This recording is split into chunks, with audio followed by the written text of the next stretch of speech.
We'll go ahead and get started here today. This is a meeting of the Washington Water Authority Board, 1 p.m., March 16th. We'll start with a roll call. I'll say offhand that Mr. Speed is under the weather today, and he's not here. Mr. Deloser's out of town, but I'll call the roll myself, of course. David Bollinger? Here. Doug Chambers? Here. Nathan Prince? Here. And Mr. Howard Carter? Here. Okay, we have 5 of 7, which is a quorum for this meeting. First item on the agenda is approval of the agenda. All of y'all were provided this through the web. Is there any changes, alterations, or amendments that y'all would like to add? Make a motion, approve agenda as stated. Have a motion? Second. And a second. Okay. Next thing on the agenda is approval of the 2/6/2023 meeting, as well as the 3/3 special meeting. Those were in the packet, and I assume y'all have had time to look them over. Is there any noted corrections or adjustments to those? Motion to approve as presented. Would you make that clear? Is that both sessions? Both sessions as presented. Okay. Second. Okay, we have a motion by Bollinger and a second by Mr. Chambers to approve both sets of minutes as they were presented. All in favor? Aye. Aye. Opposed, like sign. Thank you. Approval of financials for the period of January and February. Of course, the thing I'm going to try to do today, folks, is go into a little bit more dynamic presentation of these. So if there's any questions, perhaps we can pop them up here so you look at them. But these are the these are the financials that are up there. And so they are what they are. But if, for an example, you wanted to know what made up a number, just talk as we go down through there, just point them out, and that can see what two source data has come through it. So I find this, I also put a presentation in the packet that is a budget versus actual, but I think the comparisons of this year versus last year for incoming board members might be a little easier to track and say, well, why are we different?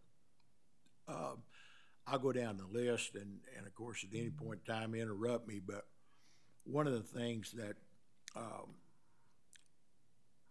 jumps out at first is, why are we $30,000 down on tap fees? Well, again, at the sake of being too simplistic, but I want to be sure everybody understands, a tap fee, of course, is when a new service goes into place. There's a charge that we call a tap fee to hook to our water system. And also a depletion fee, which is a one-time charge as well. During the month of January and February, we were 23,000 and change, whereas last year was 53,000. That happens because typically for an example, the second line item here was a more than likely, and correct me if I'm wrong, but it's a charge that come in when a subdivision came in. They got a whole bunch of meters that they want to bring online. So it doesn't necessarily mean we're doing better or worse. It just kind of indicates that during these first 2 months last year, there was probably some subdivisions come online, so that's why we're down. Everything else just kind of tracked pretty much like it was. Late charges are down. I guess that's a good sign because people are paying their bills on time.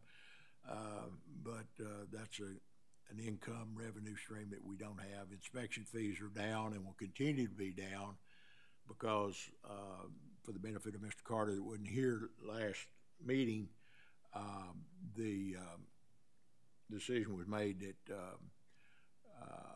all inspections inside city limits, as pursuant to state law, is the city's responsibility. Heretofore, the prior management felt like that WWA had the authority to go inspect inside a city limit.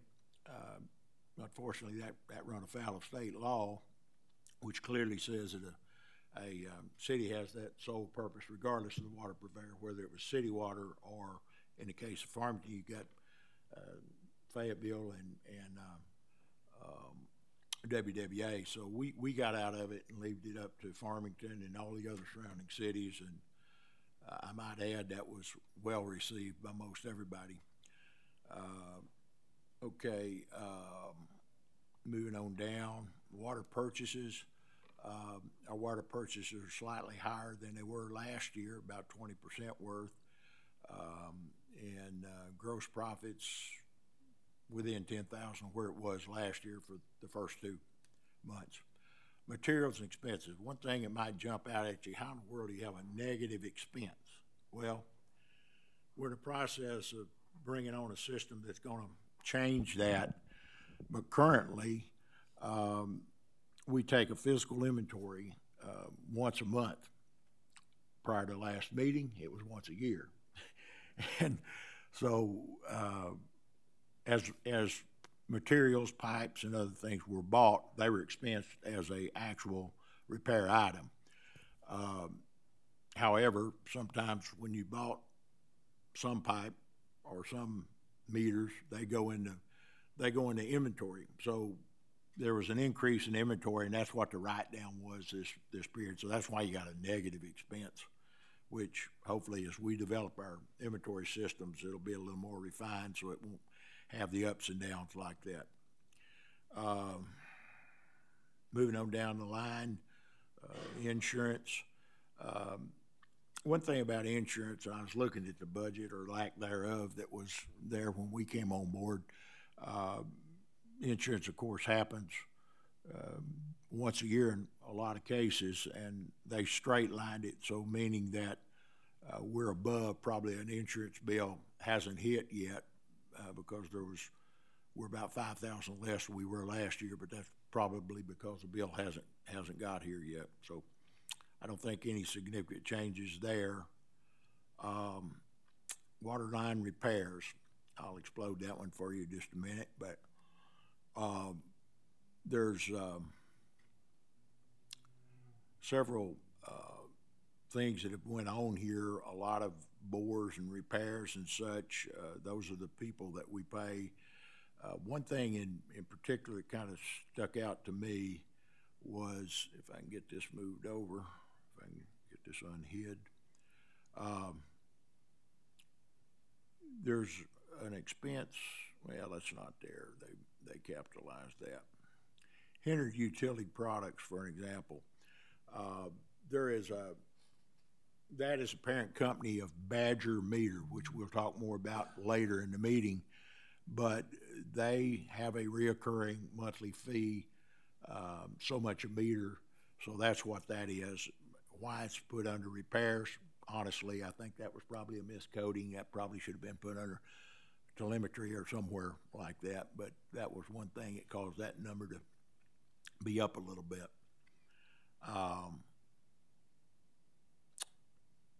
Next item that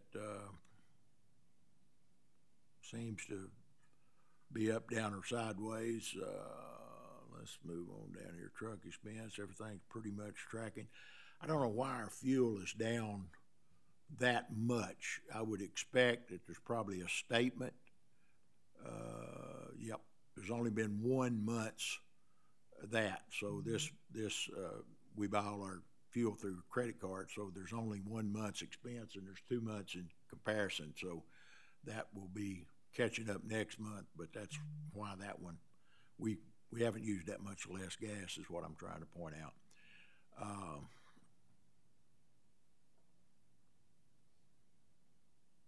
Okay, salaries and wages is up significantly.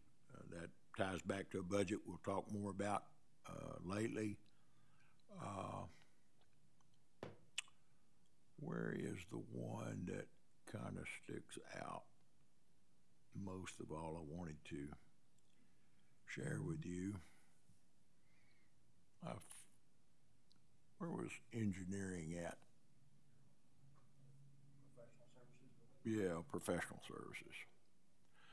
All right, there's a neat little thing to look at. Not every day you get a $72,000 engineering bill. But for Mr. Carter's benefit, some of y'all are already aware in the email chains, there's an invoice we'll look at in depth later. Typically engineers, and there's one sitting back there, but typically they bill once a month. Well, this one included 5 years, so we'll talk more about that in a minute. With that, that's the financials as they stack up right now. I do want to point out two significant numbers down in the bottom. You got other income. Well, not every day you get $565,000 worth of other income, but what that was is FEMA reimbursed us for some stuff and work that we did. So that was shown as another income, but actually $540,000 of that, and then there's some other miscellaneous incomes here. But of course, we don't have that this year, which makes us look like we're falling off. But that's the reason for that. And $178,000 is a little bit different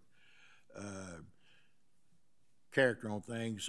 Seems like county planning to approve a final plat out in the county. There's a requirement that the WWA put it that there had to be, well, actually, it was not just WWA. I think maybe the fire code had something to do with the fact they had to have fire plugs put in. And so what happened, this developer prepaid that amount to WWA, and then WWA had them installed.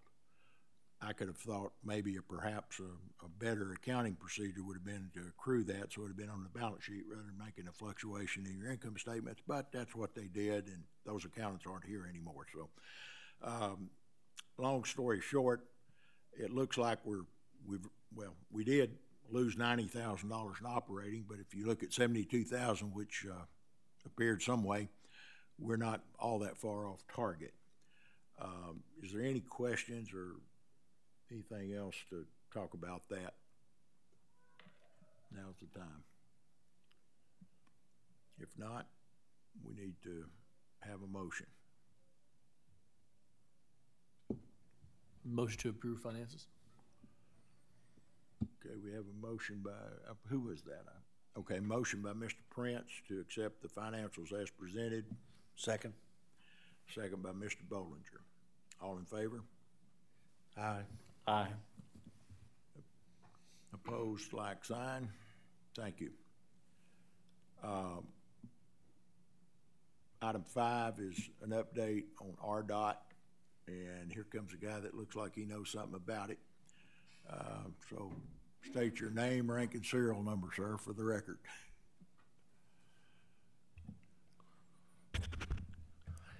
Good to see y'all again. I'm Chris Button again, Senior Project Manager with Garver.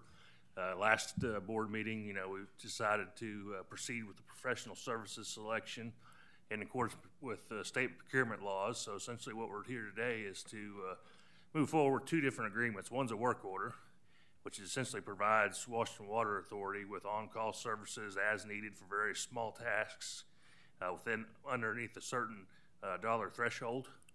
And we set this professional services agreement up. Essentially, it's all the legal language, terms and conditions. We did have one change that we made by Junior. And then we set up work order number 1. Essentially, it's a Highway 170 relocations. So there's 2 documents that we have today for approval by the board to get started. I would add, again, it was sent in email, but we did have our attorney look over both documents, and the standard MSA, he made one change. There was an arbitration clause, which is pretty much boilerplate in most contracts of this nature, but the location of the arbitration was changed from Little Rock, Arkansas to Fayetteville, Arkansas. Since both entities, both Garther and us, have got offices up here, it made sense to do that. That's the only change he suggested. With that, he blessed it as far as that goes. probably the one that's more pressing, well, they're both pressing because we gotta have one to have the other, is the scope of services that are outlined in work order one, which, we had a meeting with RDOT and City of Farmington, and of course, that's what precipitated the special meeting we had on 3/3 to choose from a statement of qualifications an engineer to work with us to develop a estimated cost for the relocations of water lines along the area that's being improved by RDOT. And Garver seemed like a natural, not only from the standpoint they had outstanding qualifications, but the fact they had already worked on this project with the city of Fayetteville and city of Farmington. So it just seemed logical that we chose them, but that wasn't necessarily all the reason we chose them. But anyway, this contract, which has got some pretty healthy numbers in it, $323,150 to be exact, is a 95% reimbursable expense. So we'll only be out 5% of that amount, assuming we follow all the guidelines and being very careful to do so, and trusting that Mr. Button is going to be darn sure we do that, so we get our money back. It's not our first rodeo, and Garver is serving as the utility coordinator, so we're very, very well of all the procedures to follow. And this project's been somewhat of a mess. A lot of things have changed since things have been set for so long. Utilities have already been moved, easements have been filed, and this is an hourly contract, but it is conservative when we, do things as efficient as we can, and hopefully, these numbers all come down. Well, your terminology of a mess is kind, to say the least.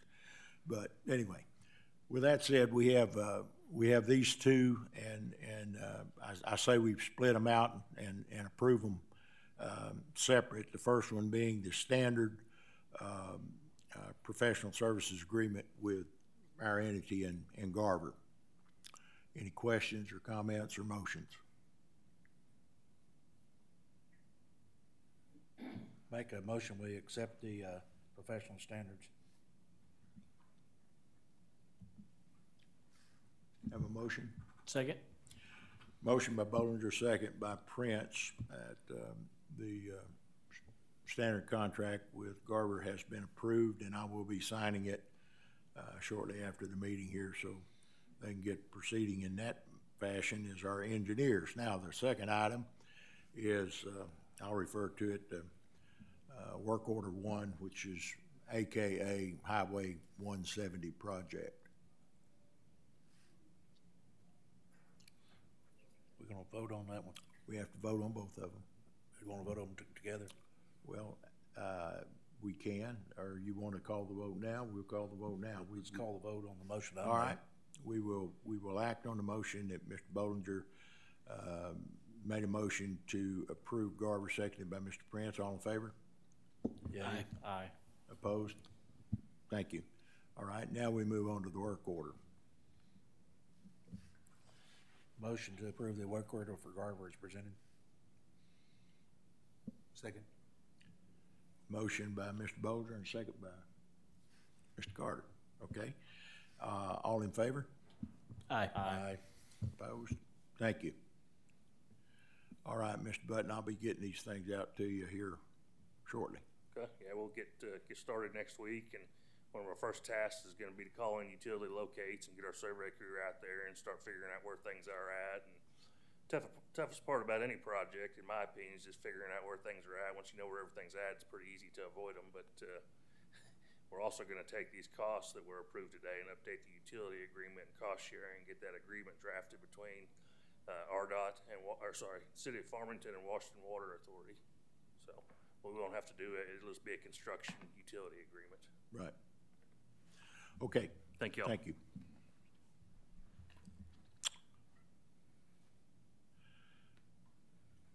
Okay, the next item is number 6, discussion for a sale of portions of the system of north of Highway 412.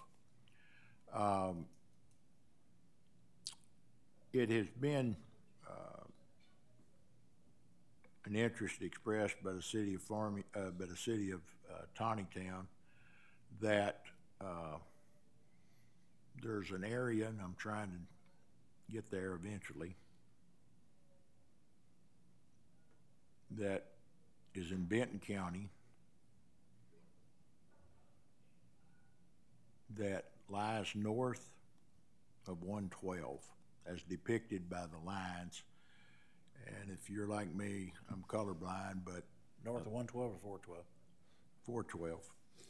And the blue indicates, is that 8-inch or 6-inch, Zach? That's an 8-inch. Okay, and the yellow's 4-inch and the green is 12? The green is a 6-inch. Is what? A 6. A 6. Okay. So these are the areas. Here's Elm Springs, here's Tawnytown. Well, Tawnytown, you can't see it on this map because we don't have their shape files on our GIS, but Tawnytown laid within the last 3 to 4 years, I think it's an 18-inch that runs parallel to the north side of 412 to feed their water tank just on the west side of Tawnytown and in the limits. Well, in the meantime, these lines up here, for the most part, have been there a long amount of time. There has been one subdivision. If you get really screwed in here, you can see it. That I'm sorry for the small screen here, but there's one subdivision in Elm Springs that's been there a long time. But to shorten the story, when Tawnytown put that water line in, there's a lot of people out in this area that didn't have access, or I'm not sure what all the reasons were, but they primarily wasn't sufficient lines on WWA's part to supply that. And so Tawnytown originally went to the Arkansas Natural Resources Commission, which is kind of the overlord of water lines and such in the state of Arkansas. The line that's depicted, I guess, by the white dots there is the service area that was claimed years ago by the Washington Water Authority. Again, the RDA/WWA was, or WWA being a subsidiary of the RDA, was chartered to provide potable drinking water to rural areas. I think it even uses the terms of underdeveloped, economically deprived areas with potable drinking water because of bad wells, so on and so forth. As time evolves, nobody has to explain what's happened in northwest Arkansas with urban sprawl, and as a result of that, several of WWA's lines have wound up in city limits now, which has a conflict built in from day one, because a rural water system purpose is to provide potable drinking water without much care to the fire protection, which is mandated for cities to have. So your ISO ratings are driven by the number of things, but I think about 35% of your score on the ISO is related to your water supply. And so as a result, we've now got many cases where there's substandard lines to provide fire flow. And so the cities would like to own, naturally, everything within their city limits. If they annex an area from the county, they got the county roads, and of course it's their responsibility, therefore, to maintain those roads. But the county, on the other hand, walks away from it. Water systems are a little bit different. There's a federal law, commonly referred to as 1926B, that forbids someone taking over somebody else's declared water service area. Well, when Tawnytown went to the ANRC and said, hey, we'd like to claim this area along 412, former management of WWA adamantly said no, not no, but hell no. It's our area. We don't want to give up anything. Now, I would say it's not a unique environment where a city and a rural water system has sat down and negotiated the city buying or assuming in some instances the water lines that lay there because of the previous mentioned conflicts. You know, the rural water systems, you know, have one purpose, and the city's got a whole separate different rules, and wants to provide fire protection and maintain the assets within their city.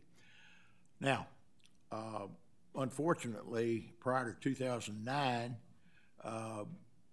matter of fact, I recall a meeting the city of Tontitown had one time with the Washington Water Association, and the question was posed that, you know, your balance sheet shows your debts this and that, and if we structure this, we understand that from a rural water system, we have loaned money and or borrowed money, and we have to, any move we make is predicated on the fact that it's financially sound and doesn't deprive us of our ability to repay what's left in our system. So, long story short, that meeting ended by Mr. Moore and some others from the county walking out saying, we don't have to talk about anything. Well, in 2009, that rule changed a little bit because there was a law passed that said that if a city approaches a rural water system and with the intentions of trying to negotiate, one, state law doesn't trump federal law. Okay, so the federal law, 1926B, says that you can't force anybody to sell anything. So this state law that came into effect in 2009 didn't force anybody to do anything except sit down and negotiate. And that procedure was simple. The city had a set of engineers. The rural water system had a set of engineers. They come up with values, and like anything, if their values didn't agree, they brought in a third to arbitrate and say, okay, here's split the baby. But even then, the cities could still not force the rural water systems from selling. Well, in this case, we've got old lines. We've got a city that's got a brand new water line there, and most of these water lines actually lay in Benton County, not Washington County. And last time I checked, Washington is one of the words in our entity.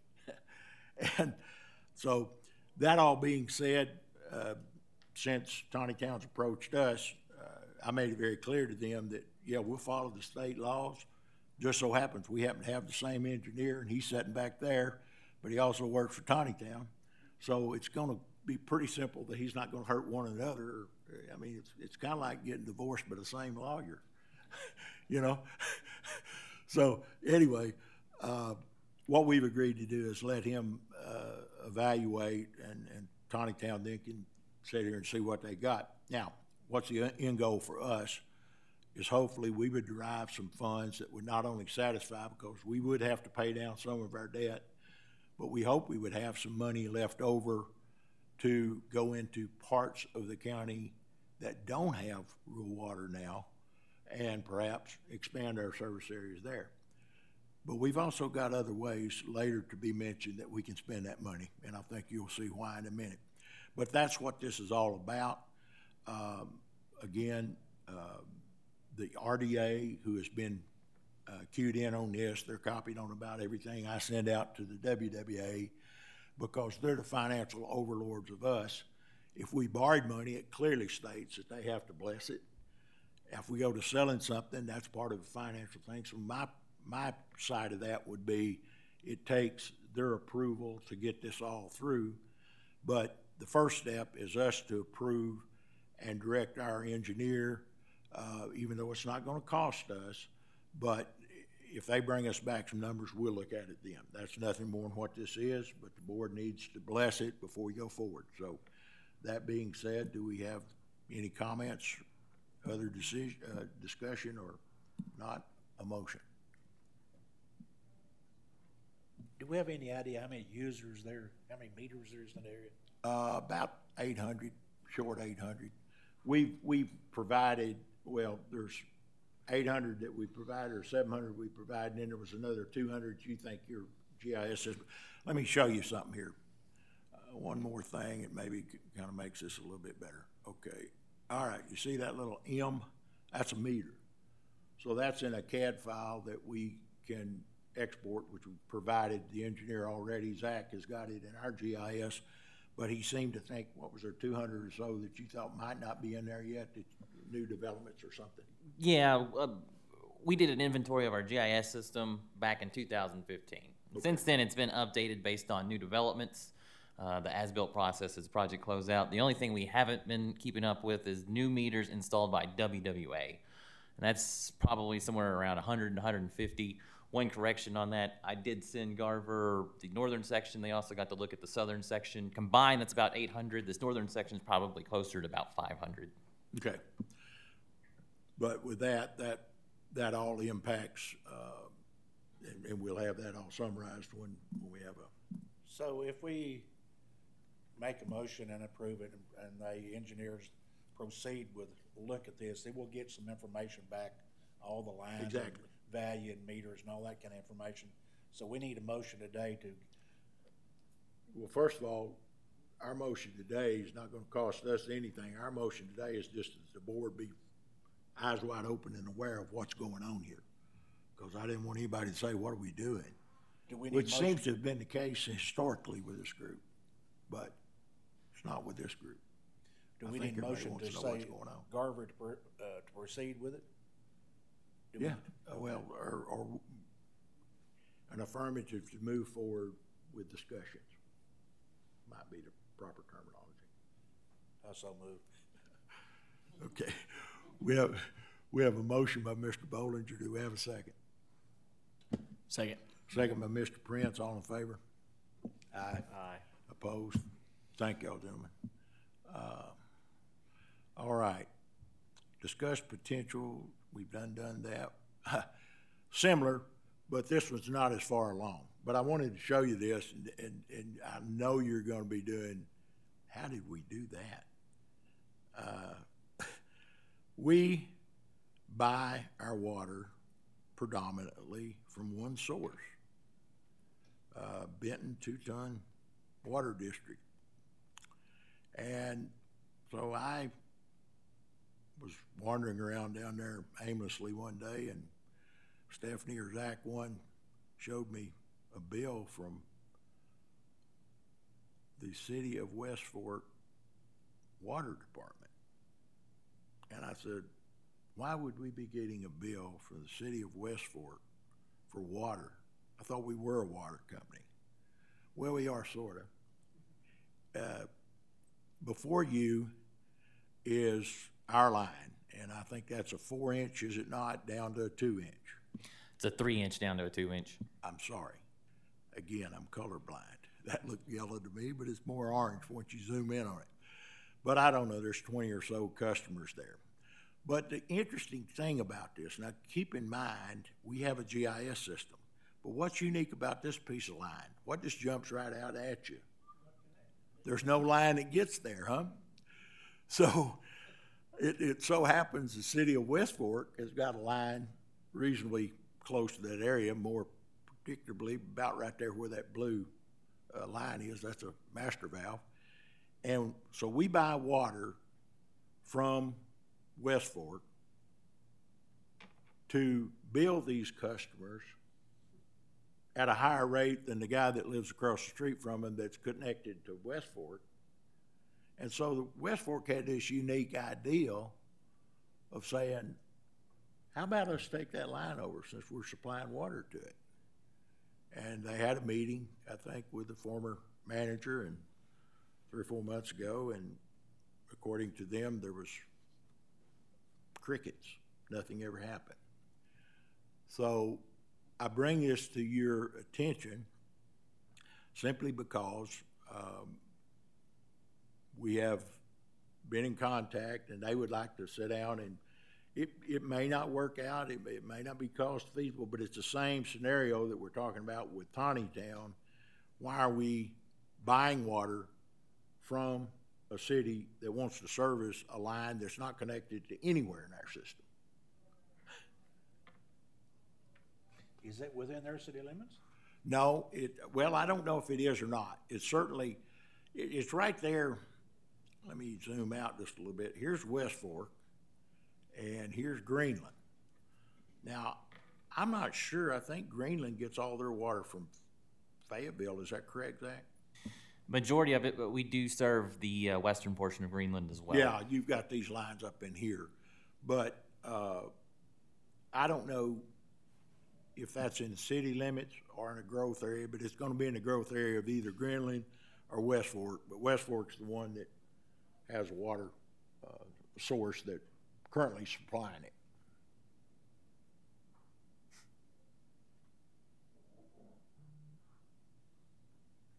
Looks like a no-brainer to me. We need to do the same thing Well, exploring with. yeah, just to allow discussions to move forward.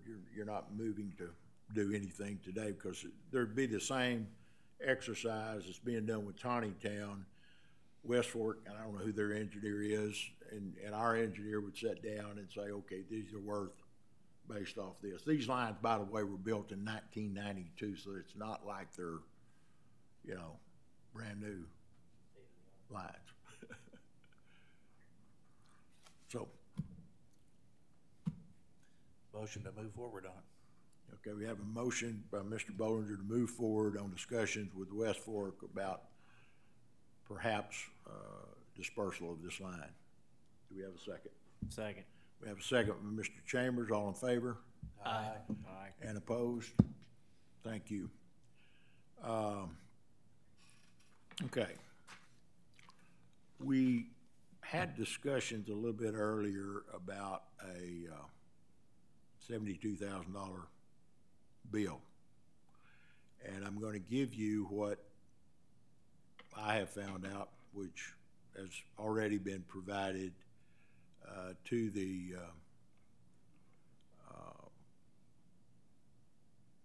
board in email.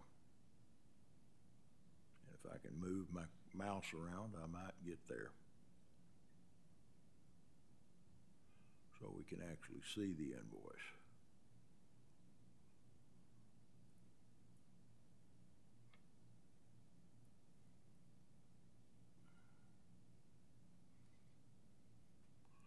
Okay, there's the invoice in its entirety, I might add.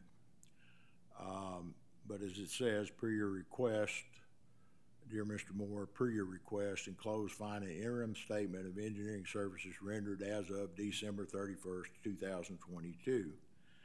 And it had a lump sum for engineering design, surveying, and drafting with dollars. One page, that's it. Signed by. What's the date on that? This is dated January 13th. Now, I would note that Mr. Moore, without notice or anything, threw the keys down and left on the 23rd of January.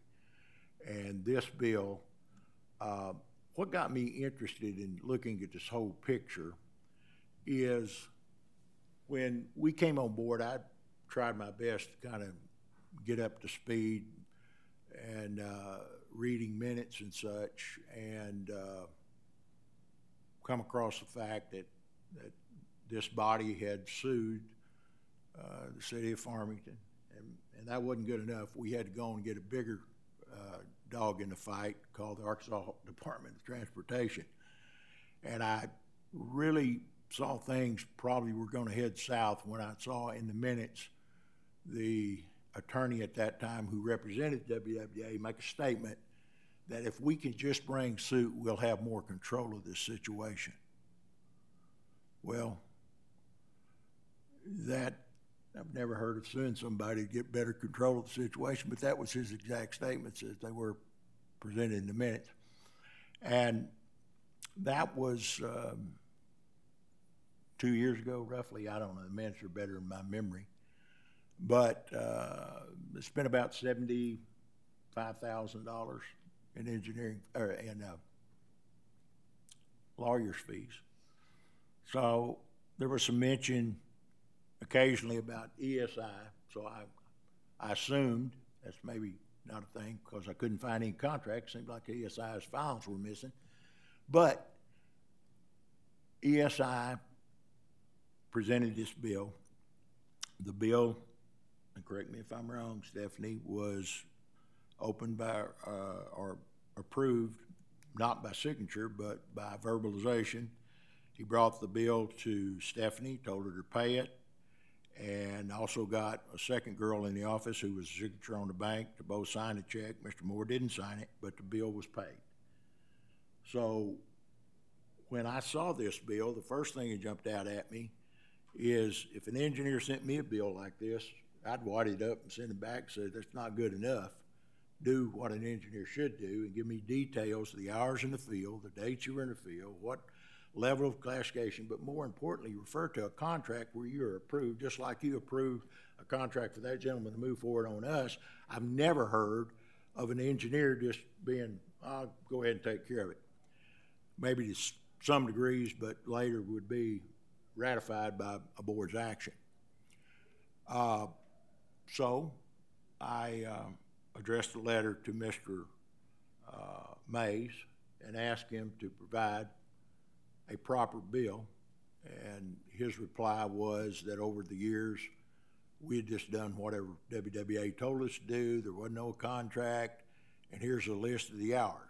And what's interesting about that list of hours, there was a date, but the first and earliest was in 2017. And it had subsequent updates of supposedly work done, which makes this $72,538 invoice come together. So my question to you, gentlemen, I don't know. We'll do whatever y'all want to do, but this seems awful because I couldn't find anything in the minutes, bylaws, or whatever that the board ever sanctioned any sort of a contract to do this kind of work.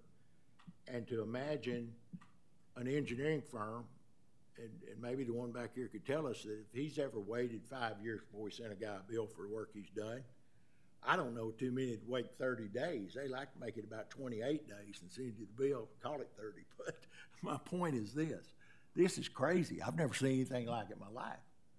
And the facts are what they are. And I welcome any of y'all to do any more research on your part, but to me, I can't find anything that makes this a proper bill that should have been paid, and why someone would approve it 10 days later, quit, and not say anything to anybody about nothing.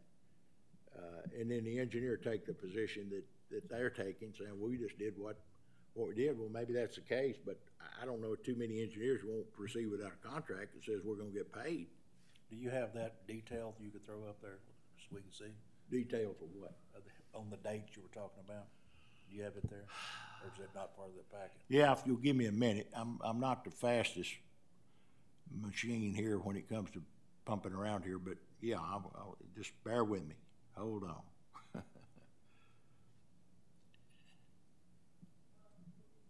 Thought I had a special little file out here. Nope, not it. Well, while you're looking there, here's some thoughts in my head. Okay, the bill's been presented and it's been paid. And the question, okay, was it a legitimate bill? Was the work performed?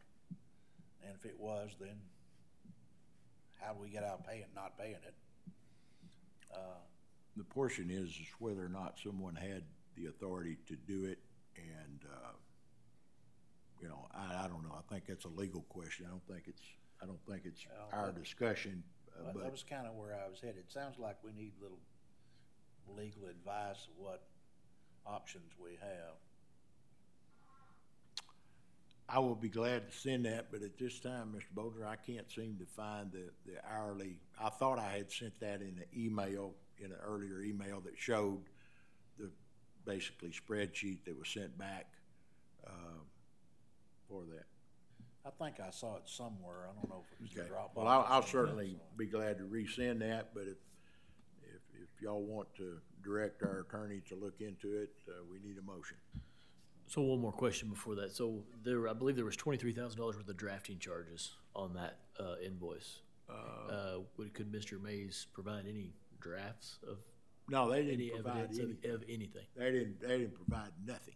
I mean, what you see is a one-page invoice, and there's an email that I'll resend out again, but basically said, we just did what we was told to do, and that's it. And there's no other expenses in the books over the last 5 years with this company? Actually, that was what was even more interesting is the history, which I'll provide y'all. When I first got to looking at the lawyers involved, I went back to, I think I first went back to 2020, and Mr. Hawkins, who was retired now from the Northwest Arkansas Regional Planning Commission, was also involved in the Highway 170 project. And he said, I don't know, Mick. He said, that goes way on back. So I went back and I asked for 18 forward. And in ESI's case, I don't believe there was a zero payment to them in 19 or 20 or 21. No, there was one in 18, but 19, seemed like for 3 years there was zero payments. And then all of a sudden, January of this year, there was a catch-up, I guess. I don't know what it was, but there was a bill.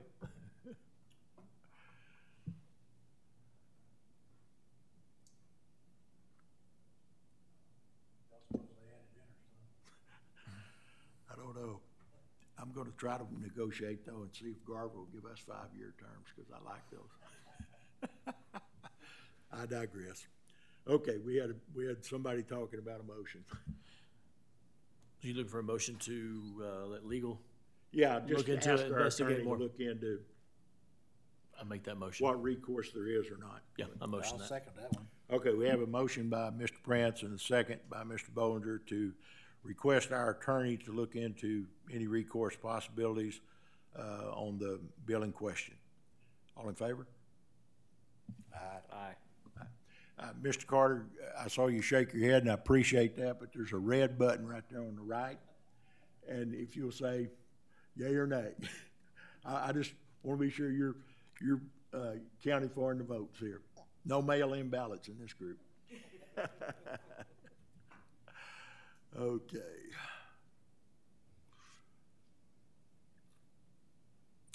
Bill-account payable system. I think it was timely that we touch on this, and I was going to try to present something, and I thought, well, I'll get up here and get halfway there, but let me explain what Bill.com is.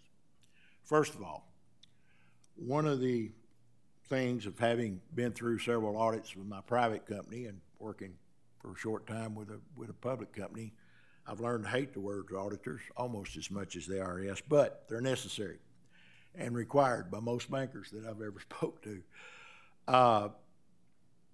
But a key word they use constantly throughout is segmentation of duties, segmentation of duties. In other words, the same guy don't order it, approve it, and sign a check for it. Makes good sense, unless you own your own company, then you can do it. But this is not, last time I checked, it was a public utility. And so what I just described happening in this bill is exactly a classic example of non-segmentation of duties leads to.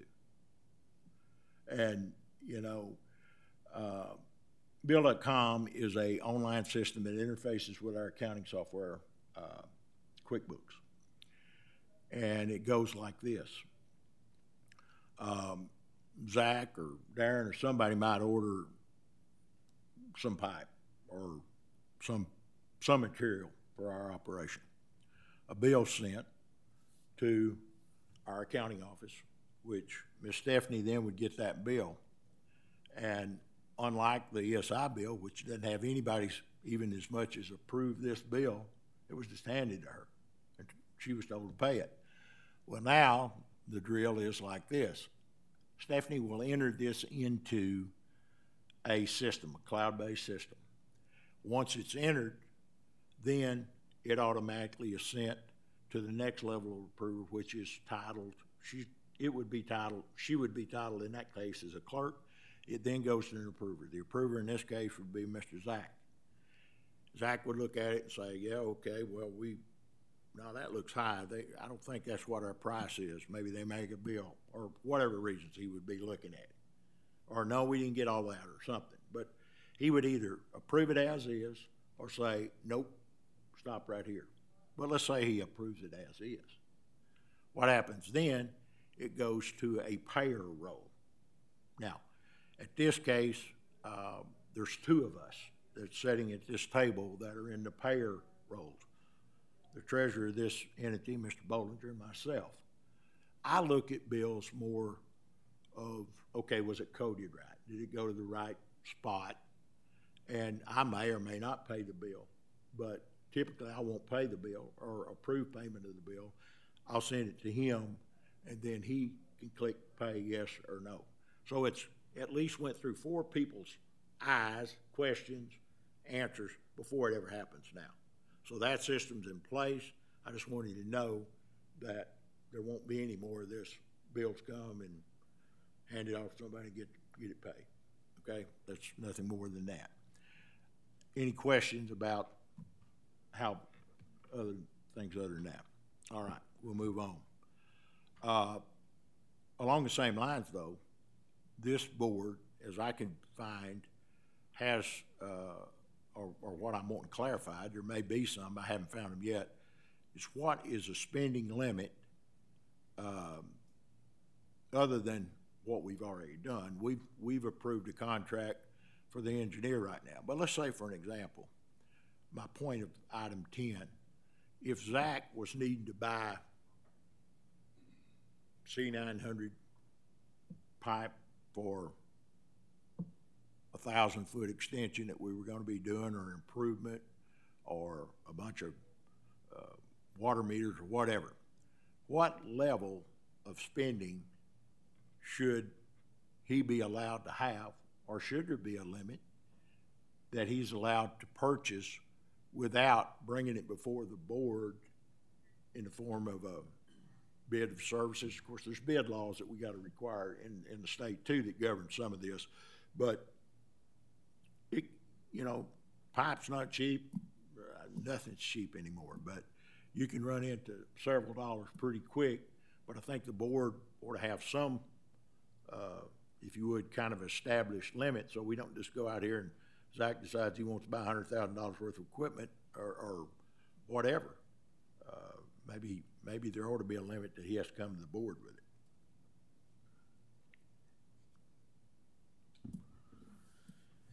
What if you had like a 2 or 3 step process, kind of like you do on a bill pay?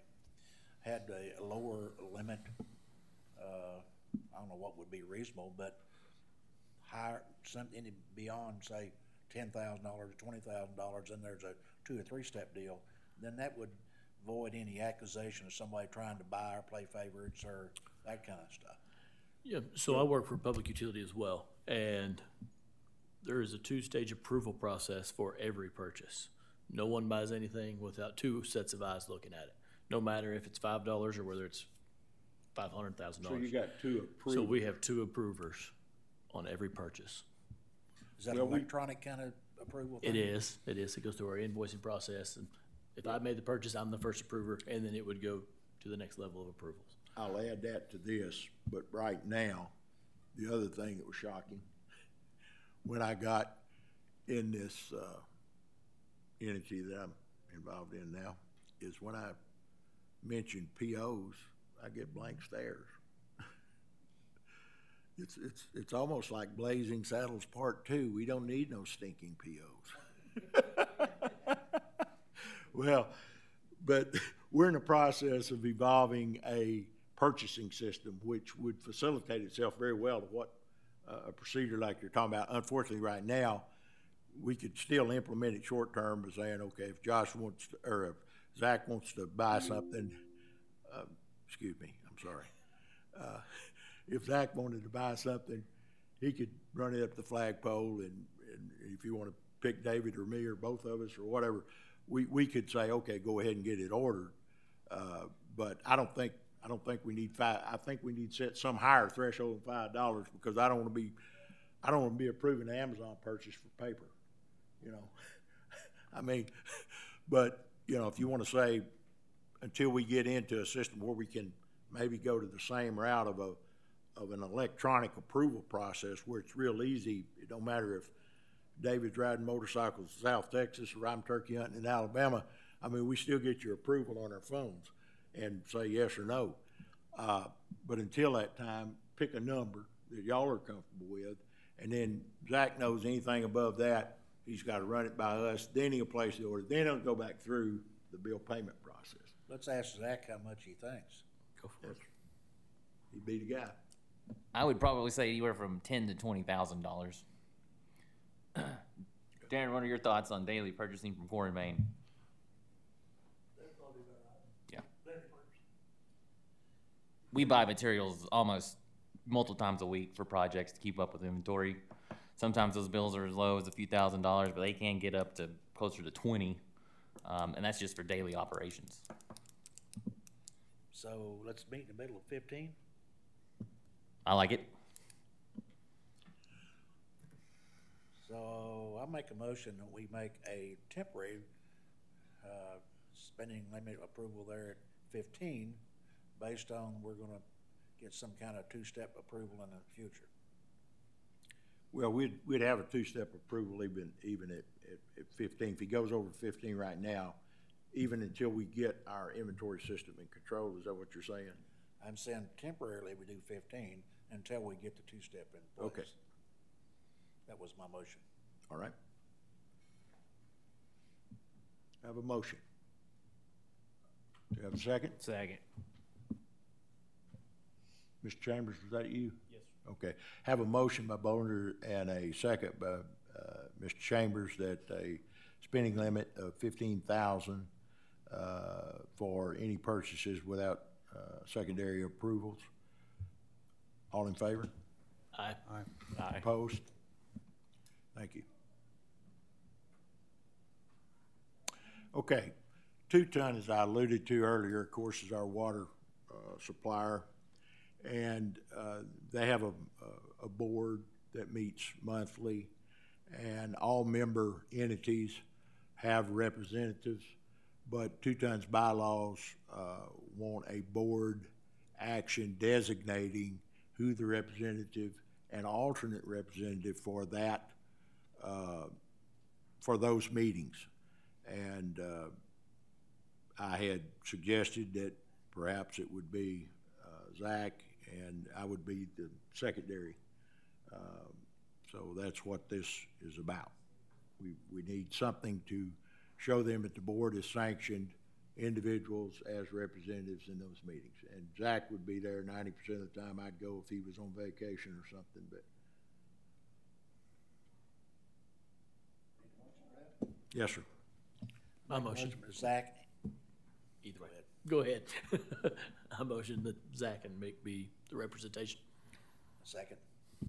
Okay, I'm gonna clarify that by saying, I think your motion meant to say that Zach would be the primary and I'd be the secondary representative designated to attend, and deal with Correct. 2 Ton Water District. Correct. Okay, all in favor? Aye. Aye. Opposed? Thank you, gentlemen. Another thing that most water systems have that I found, or could not find, I should say, in this entity, was a customer having a document typically referred to as terms or terms and conditions of service that supersedes all previous, so they have a current version. Here's about, I don't know, 30-page document or so that was borrowed. Plagiarism is the greatest form of compliment, but one thing that was in looking through some minutes and stuff that this entity had nothing in books about was, and help me out, Zach, because you worked this up there, 1.28, which is on page 7.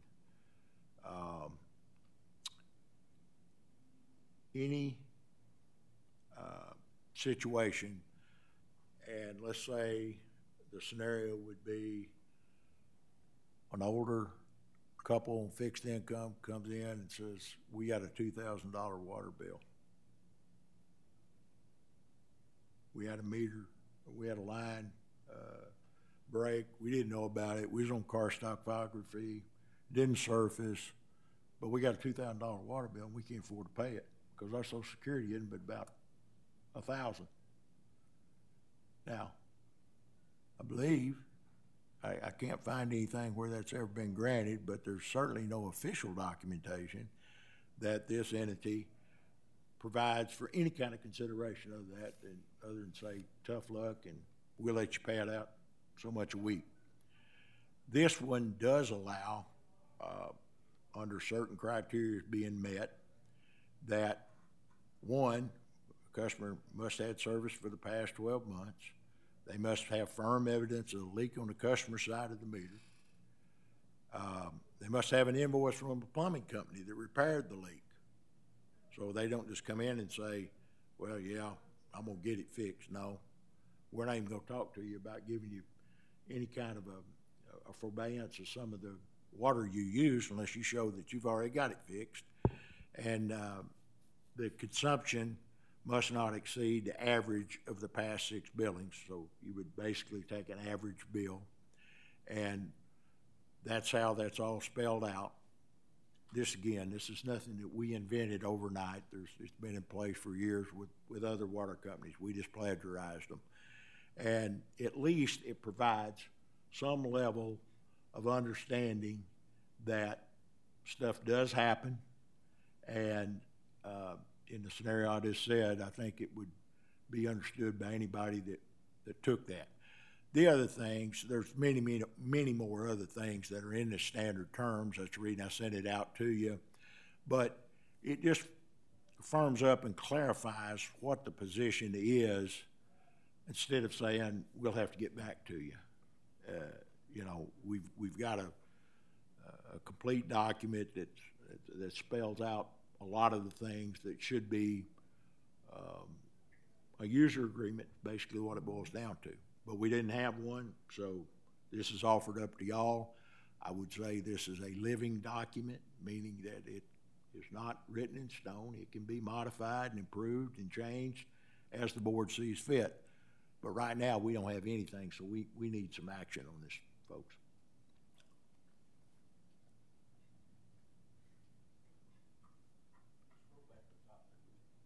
I'm sorry? Scroll back to the top. Okay.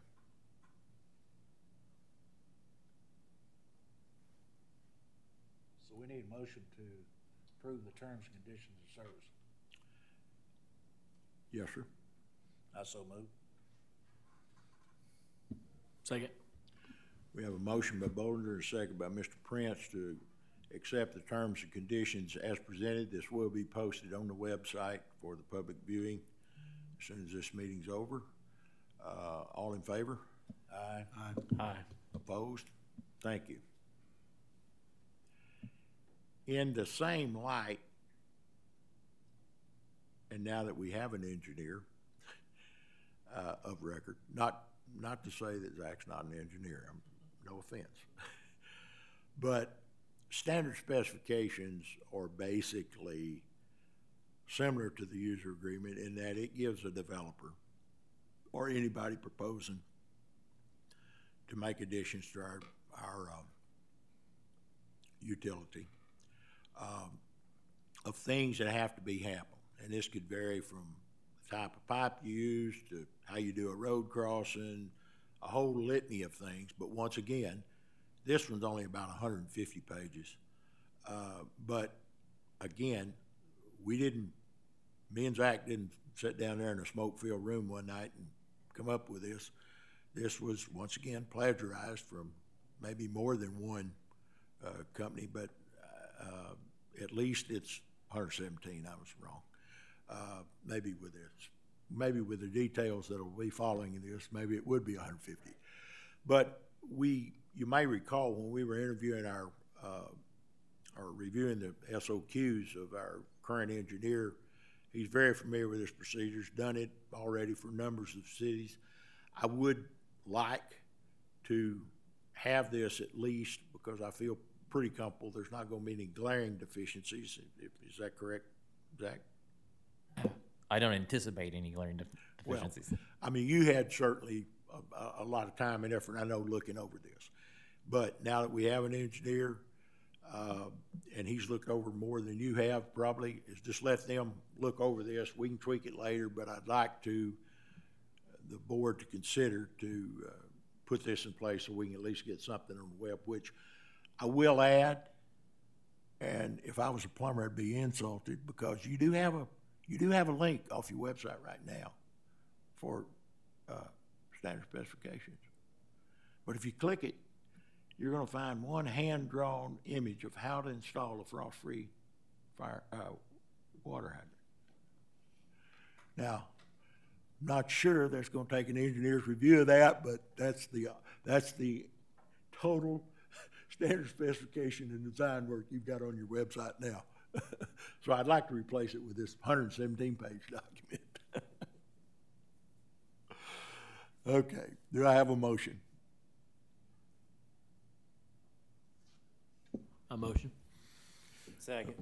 Okay, Mr. Prince motioned and second by Mr. Chambers to accept the standard specifications, again, be posted to web, and also our engineer, do we need to write up a work order for this, or is this something the board giving you direction right now to look at it and tell us? This will be a really small task. Yeah, Well within the threshold, so we can just do it under on-call and okay, bill for the on-call in accordance with our payment terms. okay, all right, thank you. All right, the next thing, All those in favor? yeah. Call the question. All in favor? Aye. I only heard one aye. Aye. Remember the buttons. Okay, bunch of ayes. Do we have any noes? Thank you, guys. Okay, next thing is discuss janitorial quotes.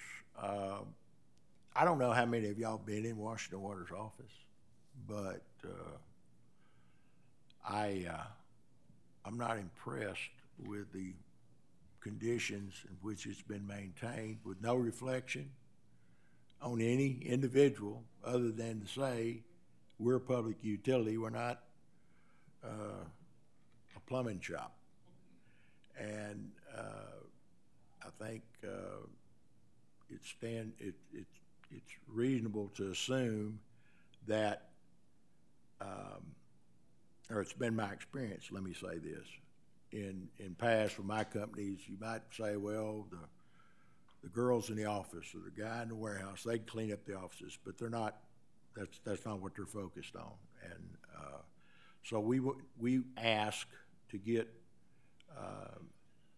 quotations from some janitorial companies. And we got one from CNC, Martin, and Vanguard. And I done a bid tabulation because there was a little bit of difference in here. You can see in the attached specifications, which are also in this public package, the first one gave a proposed square foot. She measured it and got it straight. The others just said the offices and the break area, which I could see some reasoning that might be confusing to some degree. Well, I didn't mean that corner back there, but anyway, they gave a flat bid of per week, and I made them all uniform and said what it would be per month. But CNC would do it for $500 a month. Martin would do it for $559. Vanguard do it for $649. So that relates to the office space that was measured of about 13 cents a square foot. I personally think that's reasonable because I've got about 16,000 square feet that I have to pay the janitorial services for buildings I rent to the Veterans Administration, and this is very competitive. And I just think it would be better for our people to come into a clean office, and this is once a week. It would be cleaned properly and just enhance the overall appearance of our office. Sounds like this is a reoccurring deal that fall within Zach's new spending limits. Well, no, because this is a contract, and Jack doesn't have approval for contracts. So that's why. I'll make a motion we approve the contract with Okay. All right, now that you said it that way, I'll agree with you. Okay, we have a motion by Mr. Bollinger to approve the contract as proposed by CNC Janitorial. Do we have a second? Second. And Mr. Carter has now seconded that. All in favor? Aye. Opposed? Thank you. Okay, next item up, flooring quotes. Again, having not been to the office, you probably fully can't appreciate the conditions that the office floors are in, but it's a hodgepodge of carpet and tile, and they're all in equally bad shape. And so what this proposal, the scope that was provided is to come in there with LVT, snap together cushioned tiles, no glue, standard retrofit in commercial buildings, and remove the carpet and demo the tile and do that. So we got a bid from 3 flooring companies and 1 installer. And in the bid tabulations here, the thing that was interesting about this is even though they all were in the same office, this one guy measured it as 239 square feet.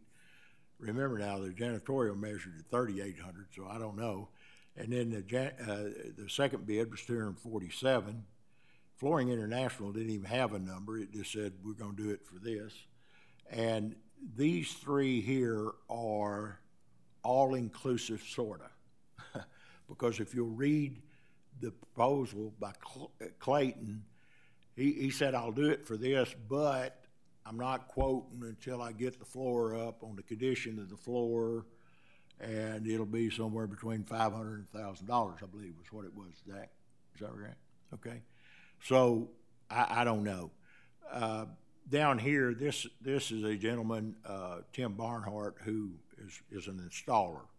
So his quote was very clear, 2,700 square feet, which included him demoing the 2 tile areas up front and back by the kitchen and in the bathroom, 3 tile areas actually. And so this is labor to demo, take the carpet up, and lay the new material down. And there was samples, and you can click on these links here and see what samples they are, but there was kind of a board, natural colored type LVT plank looking floor, which is pretty common in most commercial buildings now. And that's the square foot price for that. So those 2 numbers together are a little bit more than this bid up here, but this bid doesn't include any demo. It doesn't include for sure what the putting it on the floor would be, because he was going to, I guess, quote, a glue down instead of a snap in place, which glue downs are dependent upon. If you don't have a good smooth surface, they'll fail on you pretty quick. So I guess what I'm saying to all of that, we're recommending that between the tile and the floor, about $5.87, or just shy of $16,000, to be approved to refloor the office. So not only will we have a clean office, but it'll have a nice floor in it now, instead of mostly red clay intermingled with Berber carpet. Steph, was that carpet ever replaced since the building was, the carpet's never been replaced since the building was constructed? And it shows. Yeah. And it shows. Okay. All right. Do I have a motion? Make a motion to move forward with Barnhart and Lowe's to do the renovation on the floor. I'll second. Have a motion by Mr. Chambers to accept Tim Barnhart's labor quote plus us buying the material at Lowe's. And a second by Mr. Bolger. All in favor? Aye. Aye. Opposed? Thank you, gentlemen.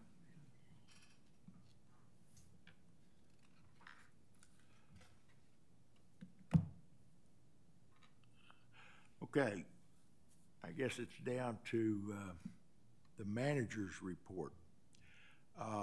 Mr. Zach's been doing a lot of work trying to get things put together, so he can kind of give you a report of what's been going on, where we're going, and how we're getting there. I thought I put this somewhere in a subfolder that says manager's meeting. There it is, right there. Amazing. All right. I think that would be it. Okay. Now, this is an evolving process, and I think Zach's done a good first draft at it. And as you gentlemen come along in the process, you know, we can add to this if there's information you like. One thing's what about the status of our system? Now, is this total customer, Zach? Let me ask you. Is 7,729 actual active or total, including inactive meters? That's actual active meters. Okay, so that's people that's actually using water. All right. So we got just shy of 7,800.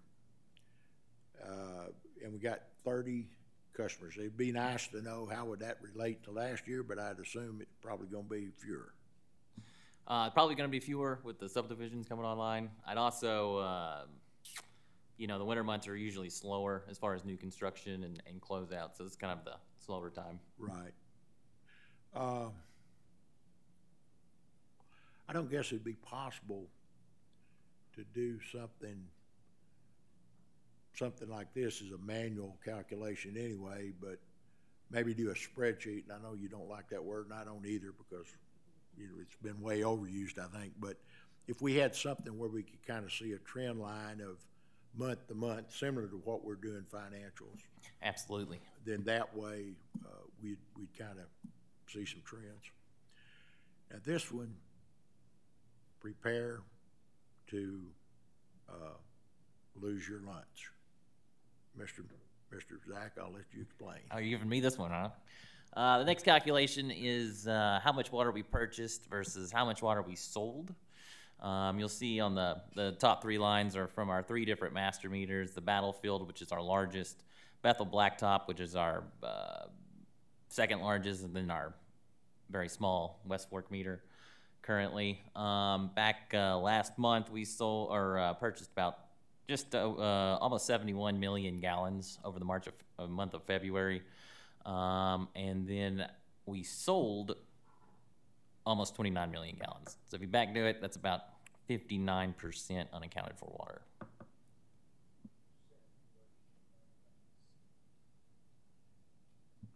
You'll also notice if you go back to January, the purchase total is inflated to 100 million gallons. That was with the big Illinois blowout in the middle of the river.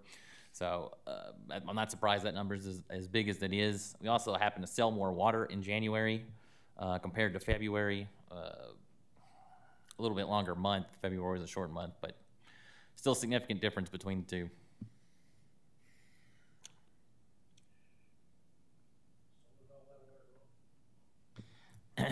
If you could tell me where, I'd fix it tomorrow.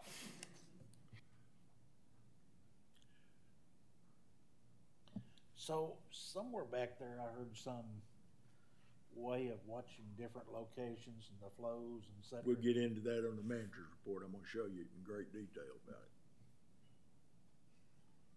Well, I mean, if you want to talk about it, or we can look at it, whichever you want to do. I mean, well, hell, I believe if we knew that, we wouldn't be having to sit here. How do we find it then? That's a great prelude to the one of the next items coming up. So, all right. The other thing, the operations report there. What's a work order? Work order could be any instruction to a field operator to fix something, check something, repair something. Basically work service orders that are administered from the office to the field operators. To that point, tell me how they're done now. How are they issued? When you say issue, we pick up the phone and say, hey, Leroy, go do this, or how do you do that? Typically, common instance, a customer may call in and say, hey, I've got low pressure, or there's some cleanup needed. That is written into our billing software. Our billing software has a work order process. We make the, how should I put it, work order directive, print that out. That is then placed into a file for the guys to do next day, and they're administered based on geographic location and timing and things like that. Once it's completed, those are filled out and returned back to the office and then logged into the billing system. Okay. And plumbing inspections, that pretty much the same way, except this time we just need a house inspected or Sure, same building process. inspected. And then construction locates. Construction locates is a little different. We do pull those locates from a Cortera website or the 811 call. I'm sure you're a little more familiar with it. We get those printed daily, and those are, get those first thing in the morning, and we knock those out same day, best we can. Well, now, to that point, in an earlier life, I had a little bit of experience with locates. Your own field staff is doing your locates, is that correct? That is correct. And that was the way it started where I used to be, but why would that be more efficient than having one call actually do them? A lot of the older stuff is best guess, so to speak. No kidding. So we feel we've got the best guess. Sometimes that can be off. Well, I just wanted that clarified because you say, why we got people going out there 250 times a month to inspect that. I would say, having personal knowledge, just most recently, you were only 11 feet off from where the water line was when it found line. But in your defense, there's no wire in the ditch, so it's pretty hard to find the water line when you're bleeding off of a gas line that's running right by it. If you know a witching expert, I'd love to talk to him. But anyway, okay. Well, that's great. And to your point, you said one word I don't necessarily like: paper. You know, dogs. You know, they eat homework and things like that. And there was some research done recently by our billing system having the ability to send these electronically to apps on the phones, and response could be backed by apps on the phones. And I believe you're in the process of getting that in place, right? That is correct. So the efficiency will be a lot better that, you know, they can be assigned to the field staff as they come in. All right. Well, you got a lot of water lines out there, looks like. Sure do. Almost 600 linear miles of water line. Here's a breakdown of each by size and diameter. You can see majority of our service is in 4-inch, although we do have a lot of undesirable 2-inch. And then as you go up in class, the number comes down. And finally, your capital improvement projects. So these are 3 big projects I've highlighted that everybody needs to be at least familiar with. The first one is an ongoing project WWA has done in-house. We're calling the Highway 265 upgrade. This is along the corridor just southwest of Tobos. If you'll give me a minute, I'll get you up where you're at. Sure. Go north a little bit. Where do I need to go? Go north. Now go west and then south a little bit. You can see that pump right there, that pump symbol. Which one? A little bit further south, a little further, right there. So that's the start of the project, is generally in that location, and we are upgrading a 4-inch water main along this corridor to the southwest along 265 from a 4-inch to a 12-inch to support increased pumping capacity in pump stations 6, 7, and 12, which supply basically the bottom half of Washington County. So anyway, that's the 265 project that is being funded partially, majority from a FEMA project back in 2019. I think Mick alluded to this earlier. We had a big blowout in the Illinois River, so the one we experienced a few months ago is not our first rodeo. Of this $1,000,001, how much is how much has already been spent? In other words, how much is left in that? Of the $1,000,001, have we spent $1,000,001 already, or No, we've spent just under 500,000. probably in the next iteration of your report, if you could put total contract, Sure. payments to date, Sure. remaining, Yep. and then that way we got an idea of from Where we're at cash flow. in the process. Yeah, we're essentially halfway through. We've done one pay app that was essentially for all the materials on the project, which is about $500,000. Okay. But looking back at the bigger picture, this is part of a FEMA funding project. It started in 2019 with our 18-inch blowout in the Illinois River. That was estimated to cost about $1.4 million or $1.5 million. We ended up getting it done for closer to $750,000. And so this is the second phase of this project. We're using those excess funds to upgrade a non-related project in our service territory. Right now, we are approved for construction up into September 13th, 2023 with the Arkansas Department of Emergency Management. So we've got to get it done before September. We should have this done early summer. So Okay, so there is a deadline, we gotta get this spent by that's right, September? September 13th. Okay, And I do not anticipate any problems making that deadline. okay. The second project has been talked about. It's the Highway 170 relocation project.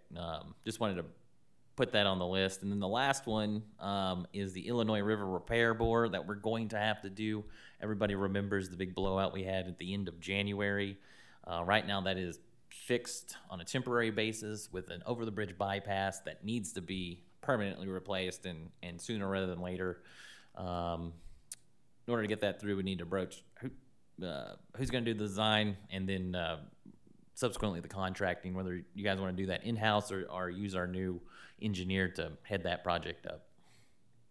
And that would conclude the manager's report. Thank you. I know you've done a lot of work on that. And at that, we've got a review of a web link. We reviewed that, term service, we done that, which got a head that was going to be moved down here.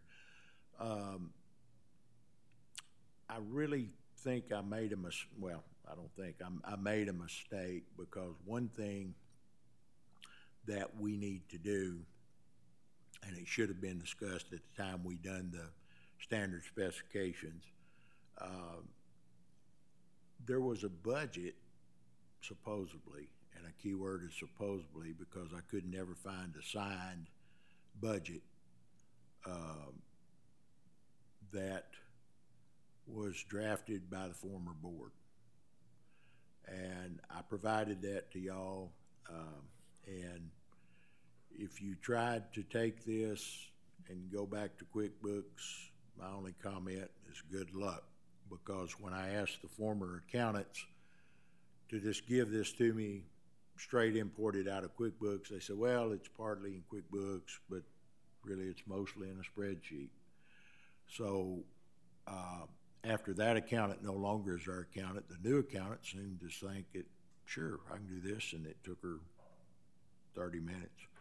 But what happened, she took the budget numbers that were provided and put them in QuickBooks. And whenever I do a quote, let me get back to a spreadsheet because it's dynamic.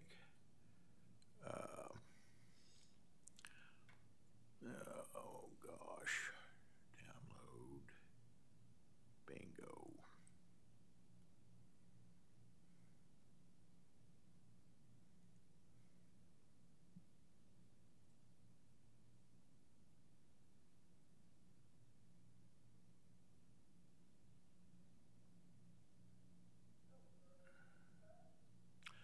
All right.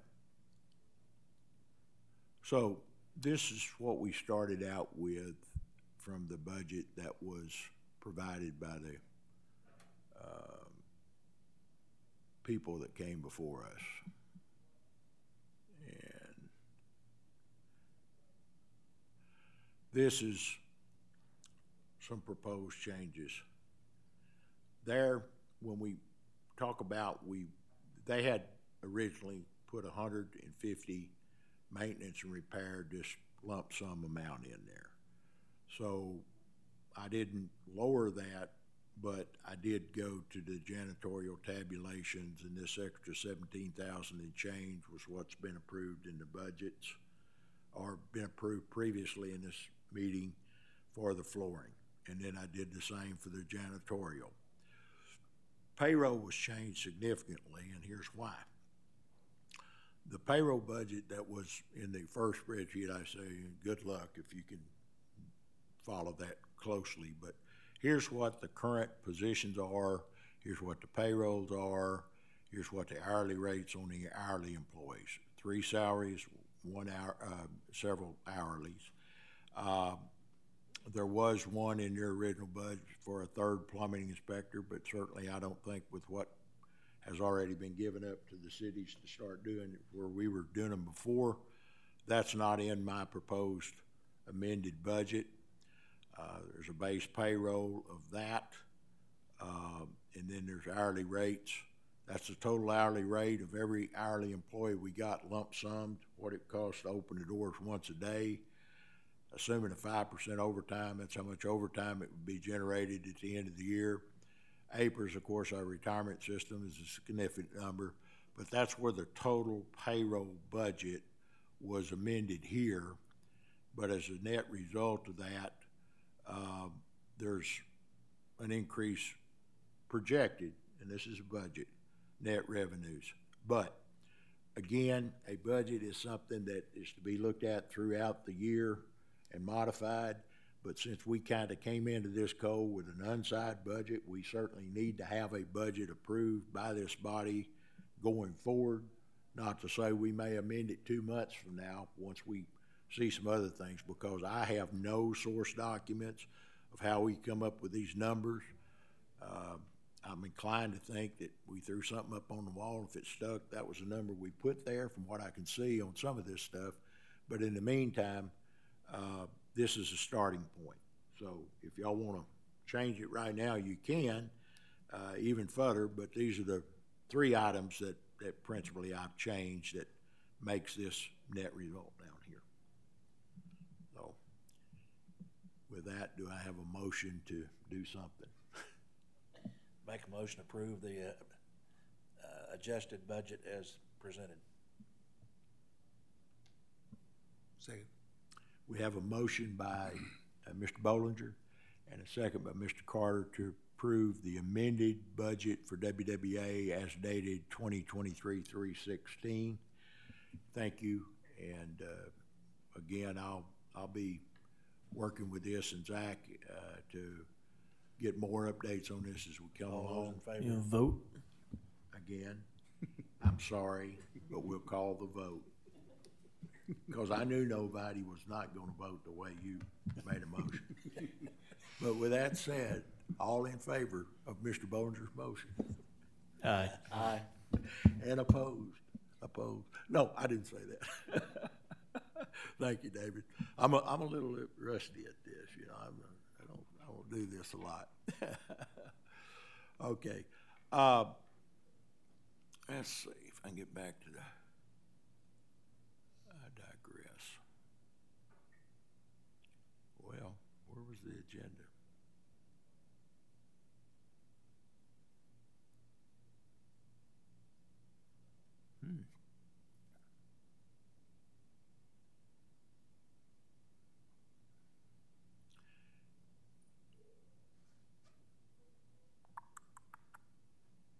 Well, I know we had an agenda when we started.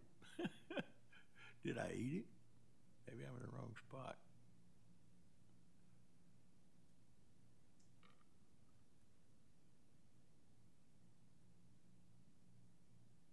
Good God. There we go.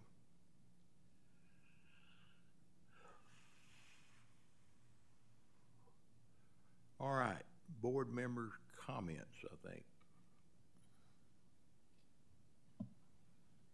I want to educate myself on how do you find water leaks? Thought you'd never ask. Zach, it's yours. Good. Well, lots of different ways. So right now we're exploring a lot of different technologies. Mick's pulled up Beacon here. This is something we're real excited about. A few years ago, two and a half years ago, we overhauled our metering system. Beforehand, they were radio read systems where a technician had to drive around the service territory on a monthly basis to do reads. We'd get those readings once a month when he did the drive-by. So if there was a problem, this is a big deal for the customers. If you had a leak and you didn't know it, we didn't know it until we drove it once a month. So you could be leaking for 3-4 leaks, accrue a high bill, and nobody being the wiser. 2.5 years ago, we have upgraded the majority of our system to cellular read meters. And these report on a daily basis and ultimately can give readings up to in 15-minute increments. So any customer can see what's going on. Go ahead. How far apart are those? How many of those is there? How many cell meters are there? We've got about 80% coverage, so somewhere in the 6,500 to 6,700 cells. Actually, 87% of the meters, according to Beacon's reports, are now 87, so it's gone, yeah. 87%. Those would help you find leaks beyond the meters. That's right. But this big million gallons. Sure. So what do we do? Well, it comes with this analytical platform. So what we can do is now that we've got individual flow rates for each meter, we can do something called district metering. And where we put in, WWA supplies a master meter to an area. We can compare what goes through that meter versus the individual consumption of each of the summation of all the little meters and know how much water loss or unaccounted for water is going in a particular area. So how many of those do you have now? Right now we've got 5 DMA zones. So we're continuing to flesh this out. Mick, if you want to go to our GIS system. And so how many zones is there, areas you got there? Well, right, so as a point of comparison, I've added sections to the GIS system. Sections correspond to billing sections, but we've tried to keep the DMA zones relatively close to the same nomenclature. Right now we're in the north zone, which has the best cell phone cellular coverage. We've got 5 areas that are being districtly metered. We're going to continue to expand that. Next one up's 13, and then we're going to keep going south into Farmington, and then get the subsequent, a lot of the southern zones into this district metering. And what that's going to allow us to do is really focus in on areas to look for leaks. Because right now, a lot of the stuff we find is customers calling in and say, hey, you've got a problem, let's go find it and fix it. So to get all those cell section areas in there, how from now till completion, when would you expect to have them all in? Right now it's about, are you talking about the master meters to do the district metering? Right. I guess that would come down to how much the board wants to consume. Those master meters are expensive, several to $10,000 a pop. So if you give us the go, it could be a matter of months before we could have the whole system in line. I think at this point, Zach, would be a good time to kind of give them a little bit more what's under the hood here in terms of these leaks. And now I've switched over, and what's on the screen is the desktop that the Beacon monitor, the meters that we've got. And let's take an example of a leak alert here. And first of all, I had to clear out the top. And so we're going to go down here and look at what capabilities that we've got. Now, this parameter needs to be set. What do we call a leak? So we want to look at a leak rate, okay? And where do you set the limits on the leak rates? Like 10 gallons a minute, that's sorted by leak rate. If I wanted to only look at leaks that exceed a certain level, where do I change that at, Zach?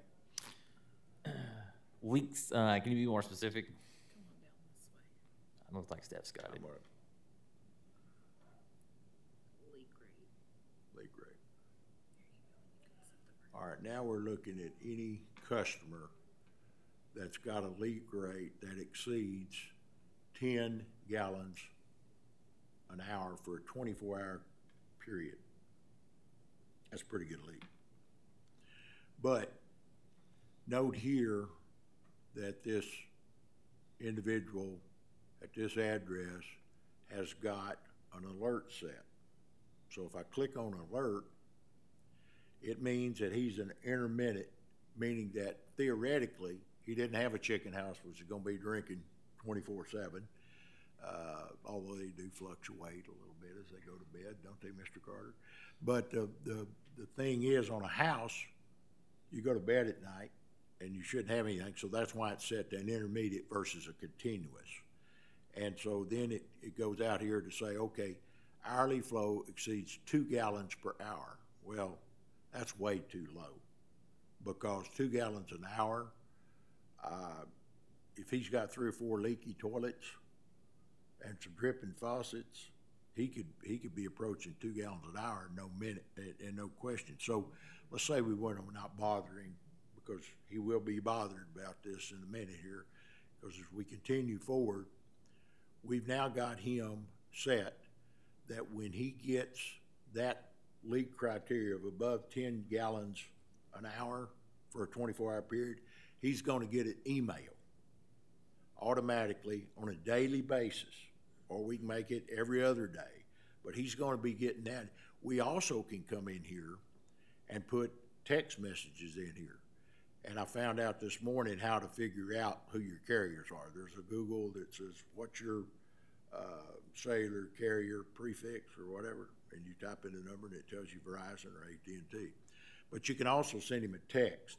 So all of a sudden, historically, from talking to Tabitha, who does this, she was sitting here saying, you know, I try to call these because she can get a listing of that. But that's going to at least help the customer. Now, probably, David, off your point of how do we know what we're losing, that's a different deal. Let's look at what Josh has got set up here.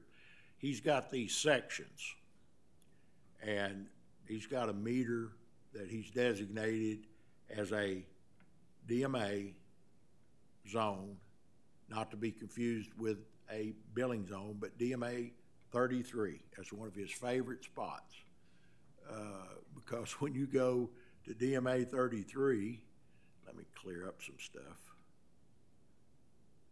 and go down here to number 33 and let it do its magic. And let's go to a month. For an example, in December, there was 5 million, almost 6 million gallons went in there, but there was only 1.3 million paid for in that one zone, which consists of, 400 customers, something like that. On a year-to-date basis, it gets kind of interesting, because this system didn't come online, according to Justin, with Beacon this morning, till sometime in 22. So really, here's about where you're at. So in the 23 year-to-date period, you're worse. You've lost 11 million gallons of water. Now let me put that in math for you. 11 million gallons of water. Our cost of water, when you consider the, I guess you'll call it meter fee, the $1.50 a meter that Beacon's got, is something about $4.30 a gallon, 1,000 gallons. So let's just strike off the $8.94 and say 11,673 times $4.80.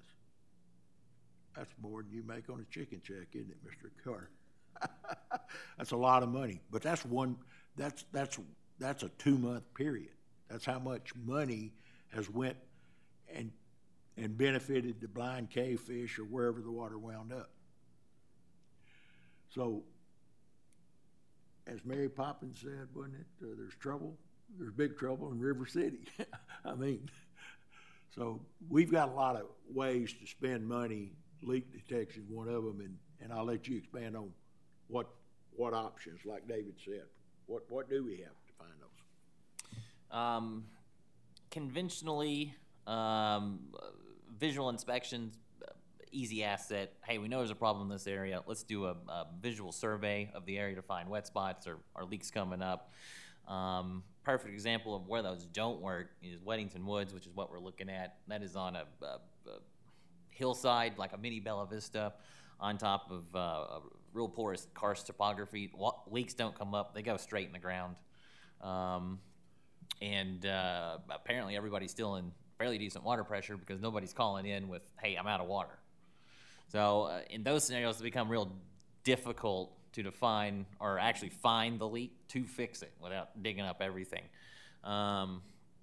Technology we've recently explored was satellite imaging through Astera. What they do is fly over an area and look for chlorine residuals in the soil profiles up to 10 feet deep. Based on those, they can give you hot spots and say, hey, check this out. We think there's a problem in here. Then it's up to you to go back and verify those. We're doing the first round of that to see how that's going to work for us. But jury's still out on whether it's going to be a cost benefit as to actually pay for itself. If they can knock this down significantly, I think it'd be worth it. But jury's still out on that one. So, correct me if I'm wrong, but a normal water system shrinkage or leakage or whatever would be in the 10 to 20% range? Depends on what system you're on. In a highly urban area, some of those can reach real low, sub-10 levels. So, if I understood you correctly, we were in the 50% range there. That's right. So how long has that been going on? It's been ticking up. I keep a number. I've got data going back to 2015. In 2015, we were in the about 40. We've been ticking up as the years progress. Wow. That's just. And yet, if you'll look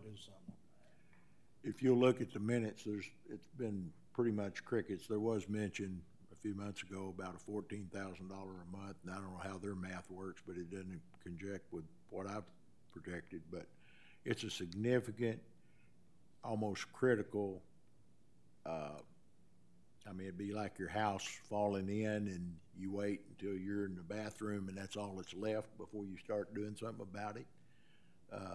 This is clear and present danger. Man, I'm over here just jumping down. Gotta do something.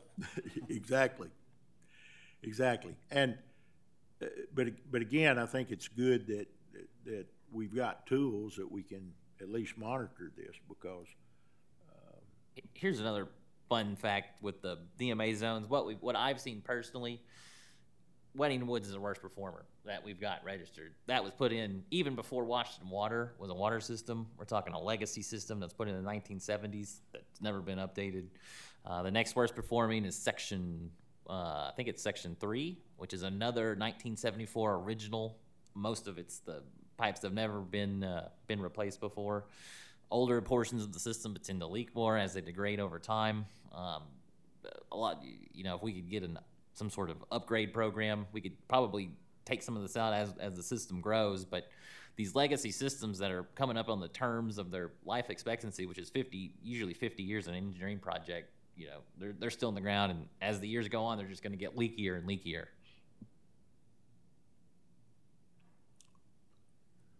Okay, well, I think we gotta come up with a plan of, we start. It's like eating an elephant. You do it one bite at a time, and but I don't pick out where you think's the worst, and let's get started on this. Okay. All right, board member comments.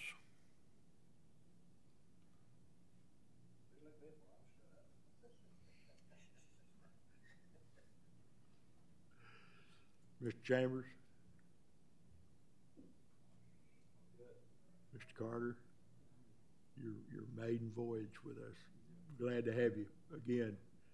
I don't know that everybody met you, but if you had a chance, this is Mr. Howard Carter, our newest board member. Okay, Mr. Prince? All right. All the comments I've got to say at this point, there's been a lot of effort put forward by Stephanie and Zach, and all for that matter, but they have been real critical. Stephanie, you got the payroll ready to pay people now? Not quite, but it's almost there. But it'll be done today. It'll be done today. Okay, well, all right. You know, people are kind of funny. They like those paychecks pretty regular. What I'm alluding to is although we've been on QuickBooks for over 20 years, the other accountants, for whatever reason, didn't like QuickBook Payroll, which I've used personally myself for about 10 years and not had any problems, but good things out of it, because not only will QuickBooks do our payrolls, direct drafts and everything, they do the quarterly and yearly tax filings, and if something screws up, they're on the hook for it, not us. So our new accountant was very helpful, and Stephanie's been diving into that, and we've about got it ready to roll out. Second behind that, there'll be a interface. We're keeping timesheets on paper now, and that will go to an electronic time card on the phones, which everybody's got a phone, and they've got an app, so they clock in, clock out that way. So I'm real pleased that effort's been put forward. Zach's done a good job of continuing to enhance our GIS so we can see where we're going, how we're getting there. I just, again, kudos to all you folks for doing that. And with that, I'll call it adjourned. Motion to adjourn? Got a motion? Second? Let's go Second. home. All those in favor? Aye. Thank you. Thank you, Mr. Bollinger, because I was going home. Let me turn this off.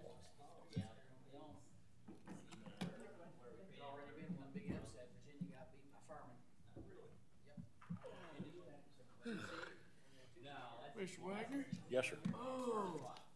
Did you talk to that guy about coming out there and taking it? I have, yep.